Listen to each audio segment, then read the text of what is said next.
సమావేశం ఏర్పాటు చేశారు. 2.4తో ఎలా ఉంటుందో చూపిస్తాము. త్వరలో 30 సంవత్సరాల పాటు మాన్య అధికారం ఉంటుందని పార్టీ బయటతుంది ఏపీలో.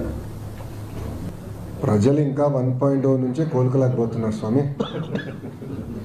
ఎంతమంది దళితులు చంపారండి, ఎంతమంది బడుగు బలహీన వర్గాలు చంపారు, ఎంతమంది మైనారిటీ సోదరులు చంపారు గత ప్రభుత్వంలో.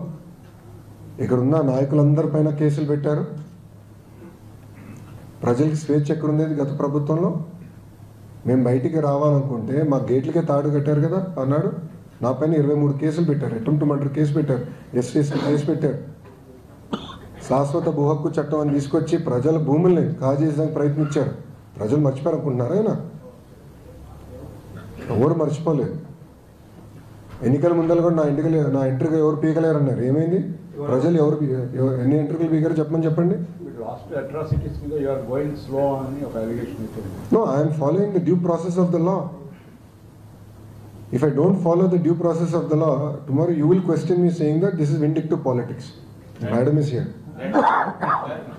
Immediately what you will say, you are vindictive in nature. I have to follow the due process of the law. See, together, Bharatiya Janata Party, Telugu Desam Party, Jansena Party, together, we spoke about illegal liquor, we spoke about illegal stand, we spoke about land mafia, and inquiries are going on. Liquor inquiries are going on. So let the process get completed. It will be followed by action, because it is a promise we have made to the people. In almost 90 meetings, I spoke about my red book, sir. I showed my red book. People have endorsed my red book. Red book lo any chapter చూసారు కదండి. మరి ఈ video కనుక మీకు నచ్చినట్లయితే ఒక like కొట్టేసి మీ అభిప్రాయాన్ని కూడా కామెంట్ బాక్స్ లో తెలియజేస్తూ ఇలాంటి ఇంట్రెస్టింగ్ అప్డేట్స్ కోసం మా ఛానల్ ని సబ్స్క్రైబ్ చేసుకోండి.